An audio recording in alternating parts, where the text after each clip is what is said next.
Sur la définition, et quand vous prenez la loi, il y a des problèmes de définition sur ce qu'on appelle les réunions, les manifestations pacifiques. Ce sont là pour nous des éléments que le législateur doit essayer de repenser pour que ceci soit très clair. Et puis, rappelez-vous, ce n'est pas parce qu'une manifestation n'est pas déclarée auprès des autorités qu'elle ne doit pas bénéficier d'une protection. Tout le monde, à tout moment, peut s'organiser pour manifester. Et d'ailleurs, à travers le monde entier, l'histoire retient que la plupart des grandes manifestations ont été des manifestations spontanées. Les Gilets jaunes n'ont pas commencé à travers une association. Les Gilets jaunes ont commencé par des manifestations qui maintenant, après, les ont légitimées comme une organisation. Donc, tous ces paramètres-là, nous devons les prendre en compte pour aller de l'avant. Et ceci ne serait pas tant seulement pour les autorités. Je pense que nous aussi, militants, aussi, qui font de la politique, nous devons intégrer tous ces paramètres-là. Et cela va de soi pour tout le monde. Parce qu'on a vu aussi des pays dans lesquels il y a eu des changements démocratiques, mais les nouvelles autorités n'ont pas aussi respecté le droit à la liberté de manifestation. Elles aussi ont profité pour restreindre davantage cette liberté-là vis-à-vis de leurs opposants qui étaient au pouvoir par le passé. Donc, ce sont des paramètres que chacun doit intégrer. Est-ce qu'on autorise la dissidence dans une société? C'est toujours ma mathématique. Mathématique, ce n'est pas opposant, mais pour moi, la thématique, c'est la dissidence. La dissidence est au-delà de l'opposition politique. Parce que la dissidence, elle peut être dans la société. Je peux, moi, aujourd'hui, être contre la cravate, par exemple, au nom de certaines valeurs. Donc, il faut qu'on me permette que moi aussi, je puisse exercer mon opinion d'être contre la cravate. Donc, est-ce qu'on autorise dans la société la dissidence? Par exemple, on autorise que des gens parlent des thématiques qui n'intéressent pas les autres. Hein? Si par exemple je me mets aujourd'hui à parler de la question de l'orientation sexuelle, les gens vont pousser des jurons, mais on m'autorise à le parler. C'est ça une société de liberté. On ne peut pas, pour moi, on ne peut pas faire les droits de l'homme à la carte. On dit, ces droits-là, on en a besoin pour l'instant, d'autres droits, il faut les affecter. Quand on fait les droits de l'homme, c'est qu'on le fait pour tout le monde. On ne le fait pas pour les hommes justes ou pour les mauvaises personnes. C'est pour toute personne. Que ce soit le chef de l'État, l'opposant number one ou l'opposant number dernier, que tout le monde puisse en bénéficier. Le deuxième point, c'est l'esprit et le contexte dans lequel la loi doit s'exercer. Donc, les autorités doivent, au prime abord, être claires sur le fait que l'interdiction doit être une exception et non la règle. L'interdiction doit être une exception et non la règle. De toute manière, depuis le mois de décembre à ce jour, on a enregistré au minimum 7 interdictions de manifestation. Ce qui pour nous est quand même assez, disons pratiquement une interdiction par mois. Alors que bon, ces derniers temps, on n'a pas connu autant de débullition comme on l'a vu en 2017 ou 2018. Donc pour nous, c'est quand même des signes inquiétants. Le troisième point, pour l'avenir, c'est la question des délais. Donc on doit avoir des délais très courts et puis être souple vis-à-vis de ces délais-là pour que les organisateurs puissent avoir le temps nécessaire pour se préparer. Donc encore une fois, l'esprit, c'est l'esprit d'autoriser. C'est parce qu'on sait que dans une société, qu'elle soit développée ou sous-développée, il y aura toujours des gens qui vont essayer de se regrouper. Rappelons-nous qu'au fait, tous ces problèmes viennent parce que tout simplement on tourne autour de la question politique. Et pourtant, la plupart des manifestations que nous avons dans nos sociétés ne sont pas politiques. On a des manifestations religieuses, chacun les chemins de croix, les campagnes d'évangélisation, tout ce que vous avez, ce sont des manifestations. Et même aujourd'hui, il y a des formes même de manifestations qui, pour moi, méritent même un regard plus absolu.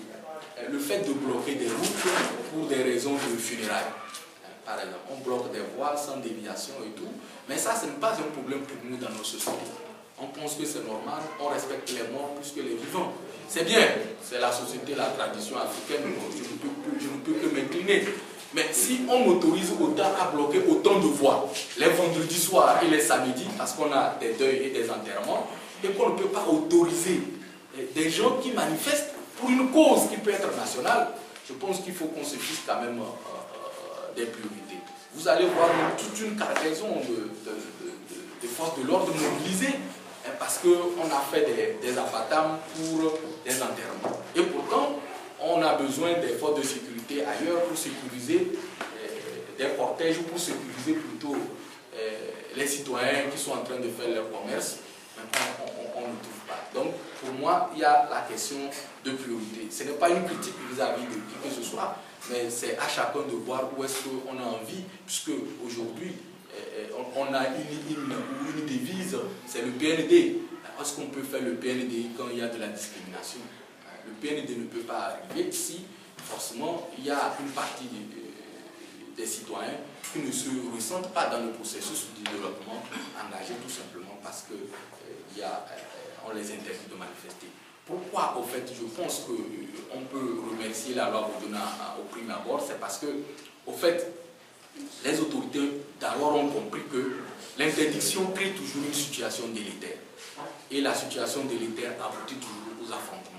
Et quand il y a affrontement, en réalité, c'est l'économie du pays qui en pâtit. Quoi qu'on ne le veuille pas, on peut arrêter des manifestants, on condamne, on peut faire tout, mais il faut toujours dire qu'il y a toujours quelque chose qui cloche. Parce que ne serait-ce que la journée ou le matériel utilisé pour le maintien de l'ordre, cela a un coût. Et donc, autoriser la manifestation est quand même quelque chose qui permet de contrôler et de pouvoir centraliser l'information.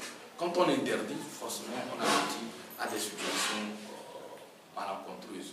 Et moi, j'ai toujours conseillé, toutefois que j'ai eu cette chance de rencontrer une autorité, de lui dire que mon souhait est toujours qu'on autorise. Et ce n'est pas pour le bien des manifestants ou pour la cause qu'ils manifestent. C'est d'abord pour le bien des autorités elles-mêmes. Parce que voyez-vous, à chaque fois qu'on a interdit des manifestations et que les gens ont bravé le mot d'ordre, on a toujours abouti parfois à des morts durant ces manifestations. Et ça n'a jamais été quelque chose de bien pour l'image du Togo. Et donc je crois que c'est des bilans qu'il ne faut pas tenter de continuer par amener. Donc l'autre sujet, c'est le rôle des chambres administratives, puisque c'est aussi un débat. Et il faut dire que pour l'instant, on utilise très peu ce système-là, mais nous encourageons de plus en plus les organisateurs à pouvoir utiliser ce système, même si pour l'instant la réforme n'est pas encore très effective au niveau de la Cour suprême pour que les chambres administratives puissent se saisir de ces dossiers-là. De toute manière, le moyen est là. Il faut tenter de l'utiliser avant de voir s'il est inefficace. Et donc, toujours quand on interdit une manifestation, tenter parfois pouvoir faire un recours, même si les délais sont totalement dépassés, il faut quand même essayer de le faire. Donc c'est un encouragement.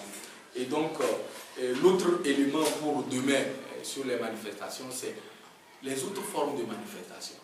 Si vous prenez les définitions, ne serait-ce que les lignes directrices évoquées par la Commission africaine des droits et des peuples, de plus en plus, les réunions sous forme de plateformes numériques peuvent être considérées comme des manifestations publiques. Et donc, qu'est-ce qu'on fait de ces formes de manifestation? La loi Boudjouna ne tient pas compte de ces éléments-là. Donc, c'est des éléments sur lesquels il faut réfléchir et voir comment on peut nourrir la matière pour l'avenir. Et donc, encore une fois, l'élément principal pour moi, c'était l'esprit de la loi Boudjouna. Et je crois que le ministre, l'ex-ministre Boudjouna est rentré dans l'histoire, qu'on le veuille ou qu'on ne le veuille pas, en essayant d'apporter une nouvelle loi qui a permis quand même aux Togolais, entre 2011 et 2016, d'exercer cette liberté. Aujourd'hui, la loi souffre d'interprétation. Elle souffre aussi par rapport au contexte qui prévaut. Il faut aussi voir, comme je l'ai dit, c'est le contexte qui prévaut, qui fait que les autorités sont toujours aux aguets quand on parle de manifestations publiques. Et donc, pour nous, aujourd'hui, c'est d'essayer chacun de comprendre davantage l'esprit de la loi. Parce que demain, l'un d'entre vous peut devenir ministre, ça peut arriver. Donc je ne voudrais pas avoir en face de moi quelqu'un qui me dit que non, la loi dit de restreindre, donc on peut facilement interdire. Comme je l'ai dit, oui, ce n'est pas un droit absolu, mais il faut plusieurs raisons, et des raisons vraiment tangibles, proportionnelles, légitimes et nécessaires pour pouvoir interdire une manifestation. Donc voilà ce que j'avais, comme je l'ai dit, c'est un débat, c'est un partage. Vous avez la parole pour continuer à nourrir le débat autour de la question. Merci.